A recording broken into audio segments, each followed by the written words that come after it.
micro, je voudrais déjà dire merci. Les impressions sont très bonnes parce que ce que je vois en termes d'organisation, on ne peut que féliciter nos équipes qui ont déployé toute cette énergie pour qu'on ait ces résultats.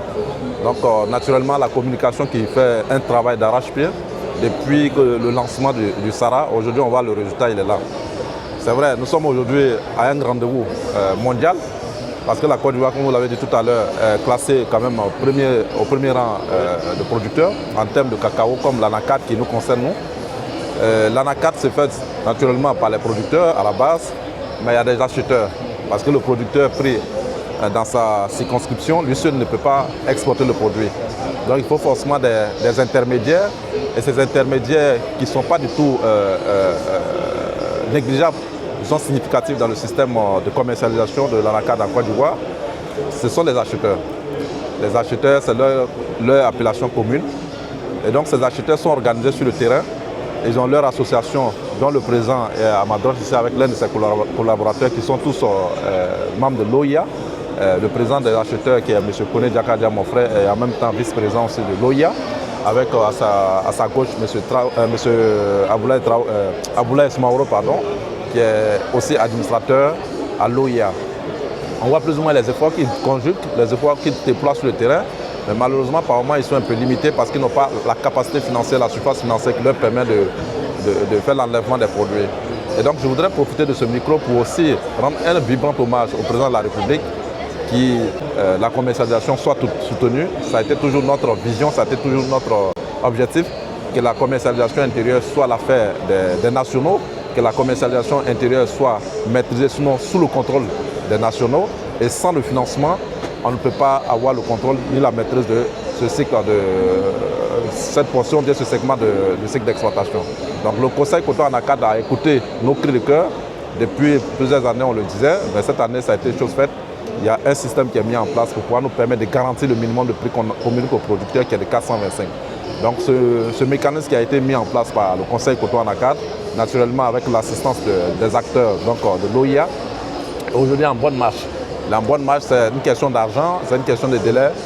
On avait été limité parce qu'au départ, il était question qu'on aille sur la base des enlèvements de stock entre les mains des producteurs destinés aux transformateurs qu'on appelle le stock d'amorçage. Et après cette étape, qui est la première étape de la régulation, il fallait aller un peu en profondeur dans la régulation.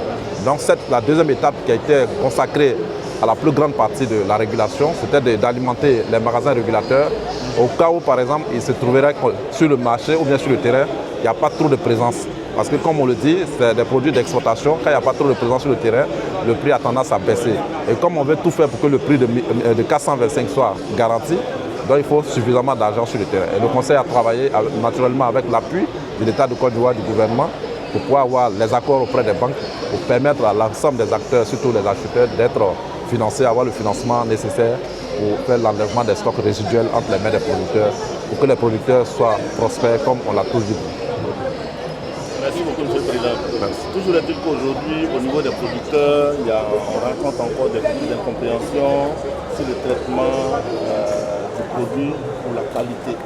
On a entendu dans les coulisses que l'OIA ANACAD prépare une caravane de sensibilisation pour aller vers les producteurs et leur expliquer, leur donner l'instruction de comment traiter le produit jusqu'au bout pour que ce soit un produit de qualité.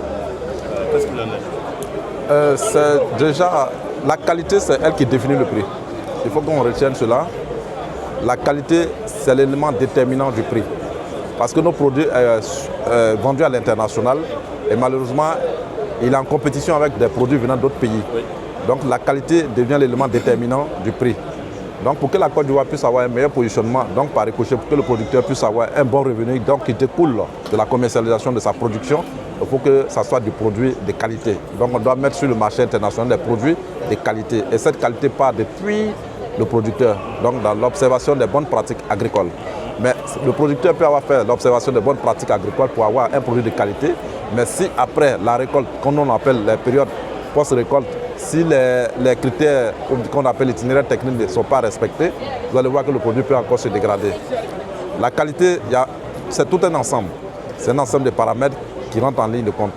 Mais ce que nous savons, le producteur doit faire sa part pour pouvoir garantir un meilleur prix sur le marché international.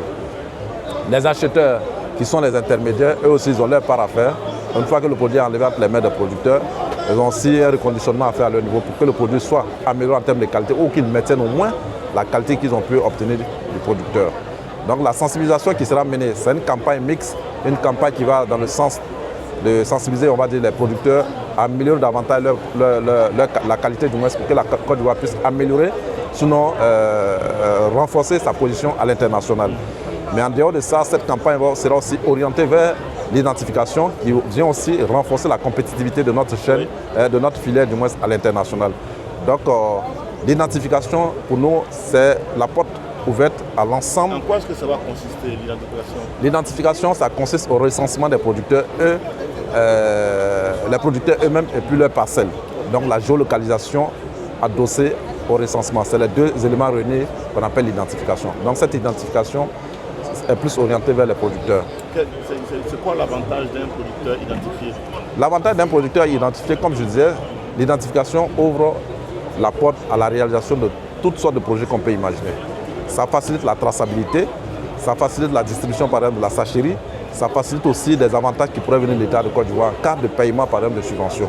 Et ça permet par exemple de nous aider à améliorer surtout la qualité à travers la traçabilité qui nous aide à aller vers la certification. Parce que notre objectif c'est d'aller vers la certification pour qu'il y ait un bonus, il y ait une valeur ajoutée pour le producteur.